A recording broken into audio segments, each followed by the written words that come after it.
সাইফ, এতদিন কোথায় ছিলেন আপনি? আপনার মতো একজন ব্যাটসম্যানই তো দীর্ঘদিন ধরে খুঁজে আসছে বাংলাদেশ। সাইফ হাসানের এক একটি শট যেন শিল্পীর আঁকা রং তুলির ছবির চেয়েও বেশি নান্দনিক। তার দারুণ ব্যাট সুইং, ফলো থ্রু আর নিখুঁত রিস্ট ওয়ার্ক যেন যে কোনো ক্রিকেট প্রেমীদের জন্য চোখের শান্তি। আজমাতুল্লাহ ওমরজাইকে ডাউন দ্য ট্র্যাকে গিয়ে মারা 6টি কিংবা হাঁটুর উপর ভর করে চালানো নো লুক শটটি সাইফের ক্লাস বোঝানোর জন্য যথেষ্ট।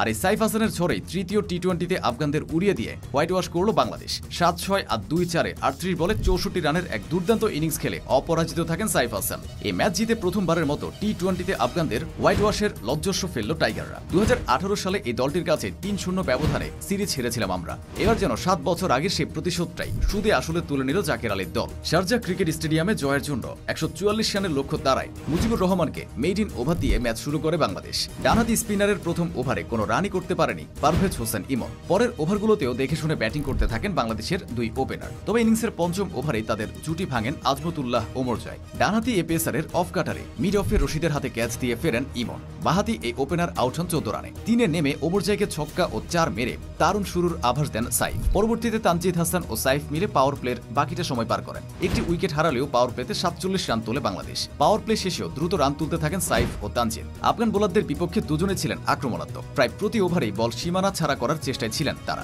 মুজিবুর রহমানকে মিড উইকেটের উপর দিয়ে ছক্কা মেরে জুটির 50 পূর্ণ করেন তানজিদ। তবে একটু পরে জীবন পান বাহাতি এই ওপেনার। আহমদ জাইকে পুল করতে গিয়ে শর্ট স্কোয়ার লেগে ক্যাচ দিলেও সেটা লুফে নিতে পারেননি দারুইশ রাসুলি। যদিও পরের বলে মিড অফে ক্যাচ দিয়ে 33 বলে সমান সংখ্যক রান করে ফেরেন তানজিদ। বাহাতি এই ওপেনার ফিরলেও সাইফ নিজের পুরনো ছন্দে খেলতে থাকেন। বিশাল বিশাল ছক্কা হাঁকিয়ে বল স্টেডিয়ামের বাইরে আছড়ে ফেলতে শুরু করেন। পেসার আহমেদ জায়ের এক ওভার থেকে নেন 22 রান। তবে খানিকক্ষণ পরে মিডল অর্ডার কলাপসের আভাস দেয় টাইগাররা।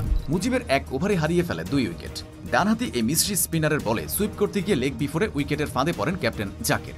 রিভিউ নিলেও কাজে দেয়নি সেটি। পরের বলেই ব্যাকফুটে গিয়ে কাট করার চেষ্টা করলে ইনসাইড এজ হয়ে বোল্ড হয়ে যান শামীম। আরও একটি ব্যাটিং কলাপস যেখানে চোখ রাঙানি দিচ্ছিল, তখনই আবারও স্পটলাইটে সেই সাইফ হাসান অসাধারণ গেম সেন্সে বিপদ সামাল দেন। ইনিংসের 15তম ওভারে রশিদ খানকে দেন মেইডেন। আক্রমণাত্মক এই স্পিনারকে উইকেট না দিয়ে আসাটাই ছিল বড় পাওয়া। তবে এর ঠিক পরের ওভারে খোলস ছেড়ে বেরিয়ে আসেন সাইফ। বশির আহমেদকে টানা 2টি ছক্কা মেরে 32 বলে হাফ সেঞ্চুরি করেন। জাতীয় দলে প্রত্যাবর্তনের পর এটি তার তৃতীয় 50 ছোঁয়া ইনিংস।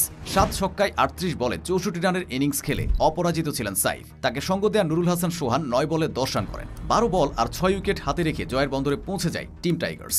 সাইফ হাসানের ঝড়ের আগে বল হাতে ভালো করেন মোহাম্মদ সাইফুদ্দিন। পেস বোলিংয়ে এই অলরাউন্ডার 3 ওভারে মাত্র 15 রান খরচ করে নেন 3 উইকেট।